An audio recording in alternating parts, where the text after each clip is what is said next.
Hello, my name is Jessica Butler. I am currently a Bachelor's of Applied Science major with a minor in biology. I sought out this degree because I have a previous background and degrees in surgical assisting and surgical technology. I hope that this degree in the near future, once I graduate, will get me into a master's program for physician's assisting. My e-portfolio will be aimed to the following audience: the professor and also any admissions people within the physician's assisting training programs that I apply to. I feel this e-portfolio will be very helpful to the people that view it because it shows my history in the healthcare field since 2006, which would be relevant to physicians assisting because the programs require that you have a healthcare background in order to even really be looked at nowadays, which is completely understandable. Located in my e-portfolio, I have based it, like I said, on my healthcare career. I have 6 chapters within my e-portfolio. The first chapter I have is credentials, which within the credentials I have placed my surgical technology diploma. I have also placed my first assisting diploma within this category. The third item that I have under my credentials chapter is my surgical technology certification diploma, stating that I can actively use the initial CST after my name due to passing the national board test for the certified surgical technologist. I am currently in the process of also taking my certified surgical first assist board test. I'm just waiting for my date to come back. So that will eventually be housed under my credentials chapter once I get that. The next chapter I have is my portfolio interview. I will place a copy of this video within my portfolio interview chapter. It obviously in the near future will be updated as I will have passed my bachelor's degree and my healthcare job may have changed. So this interview may change slightly in the near future for this following chapter. The next chapter I have is resumes. I have 2. One is a work resume, which I had written recently for a job as a surgical technician and a surgical first assist. I have also included a mock resume for PA school, which is just a generic. I didn't have a PA school picked out when I made this, so it just shows the generic stuff that they would want to see in a resume for PA school. I have mocked some of the items in there up, but some of the stuff is correct and it is true stuff that I have been doing over the last few years, more pertaining to my surgical assisting than my surgical technology. My next chapter is relevant surgical skills. Under that I have 2 items. One is my first assistant skill sheet. This was done in 2009. It's a sheet that shows all the surgical suturing that I need to be confident doing and know how to do during a surgical case. And this form had to be filled out for surgical assisting school before I could do any of my clinicals because I would have to suture during a surgical case as an assistant. So I find this piece of information very helpful to the PA schools that may be looking at this because it shows that, number one, I know how to suture, and most PA candidates don't, and most PA students don't know how to suture. They have to show them there. And number 2, it shows that I have a surgeon backing me up stating that I do know how to perform these suture techniques safely and correctly on surgical patients.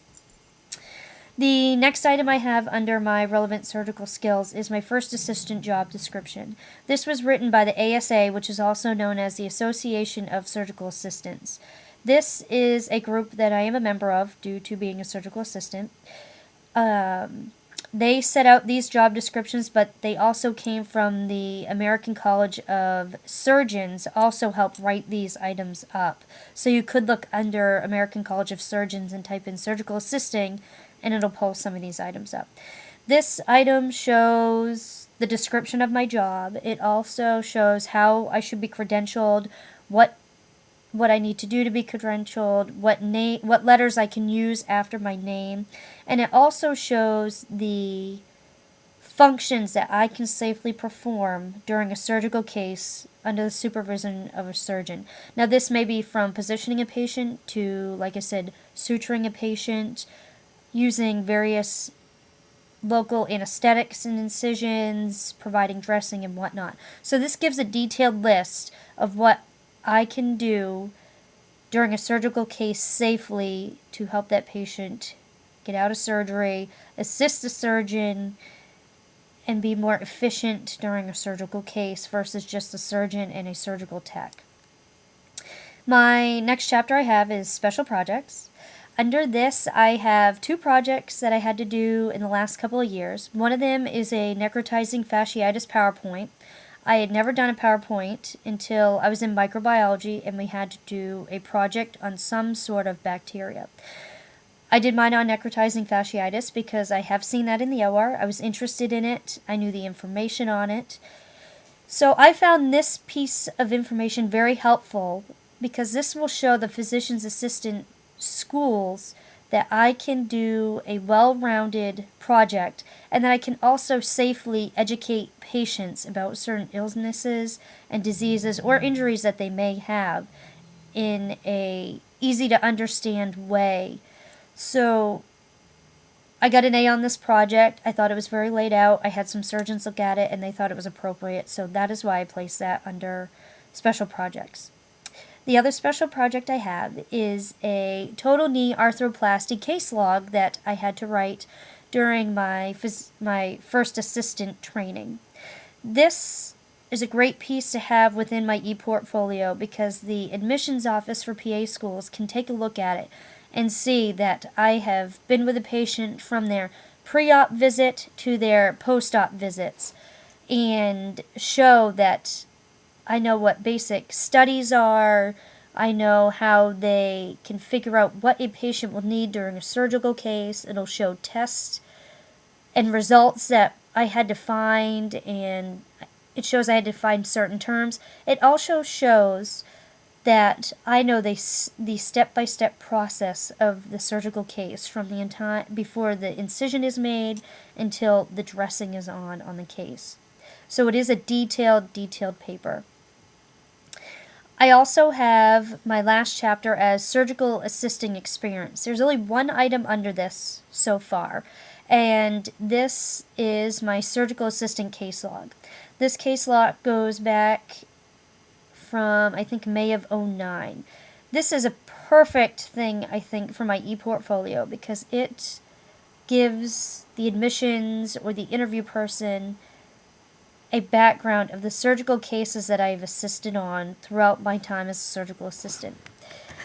It also shows all the specialties that I've assisted on and can kind of show them what I'm comfortable in as far as cases that I've done.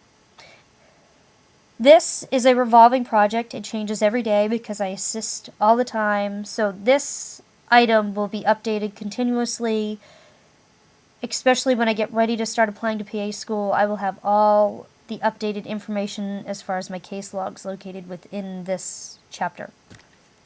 Under surgical assisting experience, I may also add my PA shadowing log.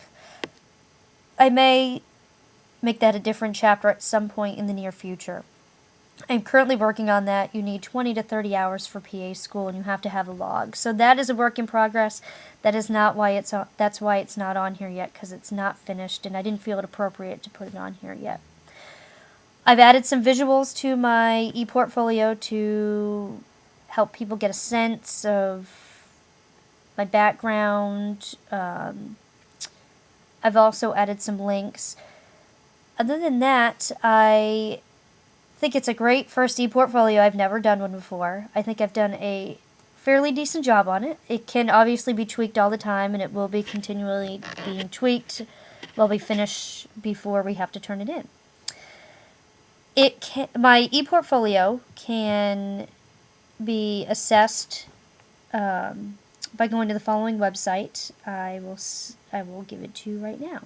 It is https://sites.google.com/site/Jessica Butler ePortfolio / and that link should get you to my ePortfolio. It is on the Google sites. And my ePortfolio is available for viewing by everyone on Google. I didn't restrict any viewing on it. Eventually, I will restrict viewing once I start applying for PA school, because there will be stuff that probably should not be, that I probably don't want people looking at. Other than that, I think that's the gist of my ePortfolio. I hope if anybody has any comments, criticisms, feel free to give it to me. I have comment spots on my ePortfolio on each chapter, on each item. If people want to comment, that would be great. That would help me out a great deal. I thank you guys for viewing this, and I hope you have a great week. Thank you.